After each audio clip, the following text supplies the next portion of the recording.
The Pallas system, Xi'An Tensions, is best known as the location of first contact between humans and the Xi'An. This unusual first encounter, which resulted in 276 humans being taken captive by the Xi'An, is well known, but its aftermath much less understood. The crisis also set the stage for the Cold War and sowed the seeds of distrust between the species for centuries to come. In the early 26th century, humanity was consumed with the prospect of discovery and expansion. Advances in scanning technology made its components much more accessible, while innovators worked to refine terraforming processes, both of which led to an explosion of would-be explorers looking for the next undiscovered territory. Humanity's rapid expansion into numerous new systems created a problem of governance. The United Nations of Earth, UNE, realised that it wasn't built to govern a multi-system expanse. This realisation ultimately led to the formation of a new government to reflect the new landscape of humanity's territory, the United Planets of Earth, UPE. A myriad reforms accompanied this name change. A governing tribunal consisting of a High Secretary, High General and High Advocate was created, plus new rules and regulations were implemented to manage humanity's further expansion out to the stars. While many companies recognised and respected these new laws, others ignored them, particularly when lucrative terraforming rights hung in the balance. One such company, Gaia Planet Services, became the most infamous example of the latter. In 2530, a nav jumper named Catherine Segovia discovered the Pallas system through Baker and decided to auction off the nav point. She cared nothing for the fame but craved the fortune. Her preliminary scans indicated the system had mineral-rich locations and one potentially habitable planet, so she lined up bids from those who would pay the most for access: mining and terraforming conglomerates. Gaia Planet Services won the bid and raced a terraforming team into Pallas. Comms would later reveal that company executives were eager to cut any corner to offset the exorbitant price paid. This included not officially registering the system with the UPE or seeking the appropriate terraforming permits. Instead, they decided to get their operations up and running and then tackle the bureaucratic hurdles later.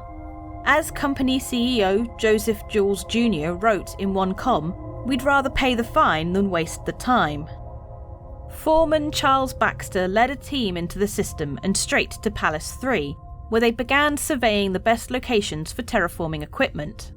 It wasn't long before strange ships swooped over the horizon and surrounded the survey teams. All 276 humans were quickly captured and placed under guard. This was humanity's first encounter with the Xi'An. Though a language barrier separated the two species, the Xi'An quickly determined that Baxter oversaw the operation. The Xi'An surprised their prisoners by releasing Baxter as a sign of good faith. He fled to the Baker system and immediately contacted his superiors at Gaia Planet Services rather than the authorities.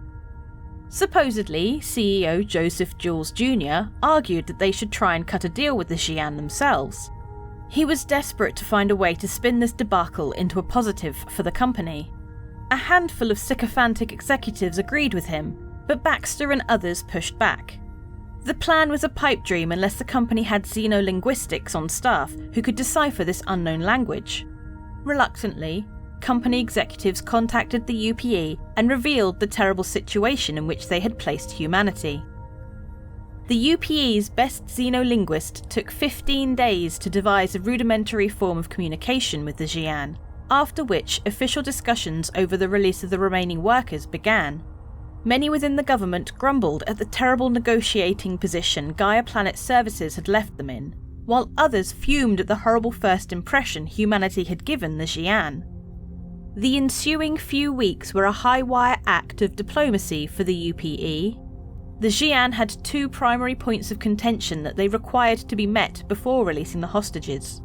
The first point was quickly agreed upon. The UPE would vacate the Pallas system immediately. It was the Xi'an's second stipulation that caused great controversy. They insisted that the UPE reveal the extent of their empire and the location of all currently known systems.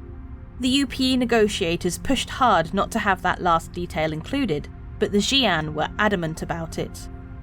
As political pressure built at home to return the captives to their families, the UPE learned more about these strange new aliens.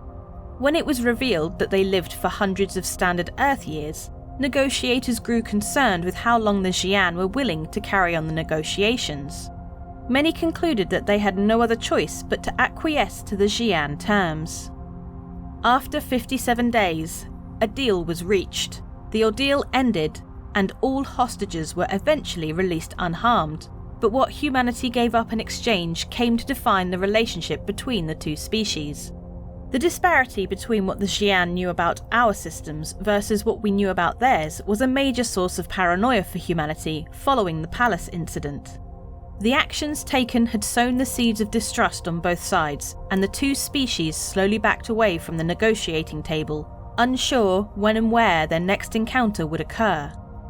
Despite humanity learning the Xi'an name for the system, Xi'An Tensions, during negotiations, it was not commonly used due to the difficulty many had pronouncing it. The escalating Cold War pushed the UEE to give it a different name. Eventually, the UEE military assigned it the name Pallas to correlate with other Periline systems named after gods of war. The name has stuck ever since. Although the Xi'an ultimately abandoned the Pallas system during the height of tension with the Mesa regime, the Periline Pact ensured that the Pallas system would remain in Xi'an hands after the Mesas were toppled. As is their custom to assign each system a specific purpose, the Xi'an now use Pallas as a scientific system to conduct research, much of which remains a mystery to the UEE as human access to the system is highly regulated. Closest to Pallas's yellow-white G1 main sequence star sits an iron planet. The Xi'an have mined parts of Pallas 1, but vast swathes of deposits remain. Since the rest of the system has been assigned to some scientific endeavour, it is believed that the same goes for Pallas 1. As far as we know, no commercial mining occurs on the planet. The smog planet Pallas 2 appears to be untouched by the Xi'an. However, the UEE can't be certain that research projects aren't going on beneath the planet's thick atmosphere. The infamous moment of first contact between humanity and the Xi'an took place on the terrestrial world of Pallas 3. At the time, the Xi'an were already using it as a testbed for various geohacking and terraforming technologies. Such scientific endeavours were abandoned when the Xi'an fled the system during the Cold War, only to be resumed after tensions eased. The specifics of these experiments are unclear. What's apparent is that several parts of the planet are filled with smoke, supposedly due to a massive underground fire. Whether this raging fire is part of a Xi'an experiment or merely a side effect is unknown. When Catherine Segovia discovered this system, she believed mining companies would kill for access to the mineral-rich asteroid belt, Pallas Belt Alpha. Surprisingly, the Xi'an have deemed it illegal to mine, so it remains relatively untouched. Some are still tempted by its vast resources and mine it at great personal risk. Pallas 4 is a notable gas giant, not for any particular astronomical properties, but because the Xi'an have constructed a pressurized research station within its atmosphere. Human scientists know very little about the station, but it obviously features technology beyond what the UEE currently has. Lacking an atmosphere or any resources of note, the small dwarf planet of Pallas 5 orbits the system's outer reaches all by its lonesome. With Pallas designated by the Xi'an as a scientific research system, visitors must take care to avoid areas deemed off-limits. Xi'an authorities will not hesitate to interdict or even destroy your ship if it ventures into a prohibited part of the system. I love NordVPN. I use NordVPN. I get money when you guys buy NordVPN. So use the links below. Check out NordVPN. See if it's something that you actually want to get. NordVPN.com/BoredGamer. If you get it, I get money. Same with things like Tobii Eye Tracker as well. Tobii Eye Tracker, natively supported by Star Citizen. It is a great piece of kit. It's also 15% off until the 15th of May. Again, with the links below.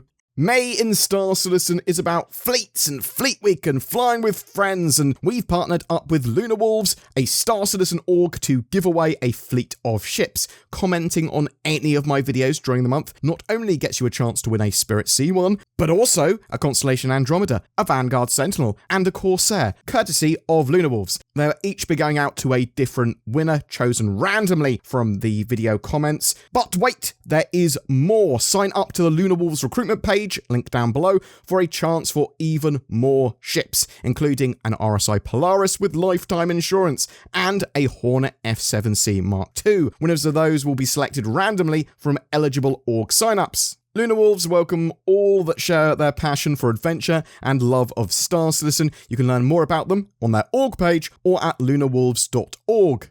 If you would like to further support our channel, please like, subscribe, comment, share these videos. And if you'd like to go the extra mile, and I would love you to, please consider becoming a Patreon or clicking that join button under my videos. It goes a huge way in allowing us to make daily content and keep the channel going. You'll get some exclusive content from that as well. Only time Zin and I can actually put it out, as well as help evolve the channel with polls and suggestions and that sort of stuff. Thank you so much for watching to the end, and have a great May. It's going to be a good one.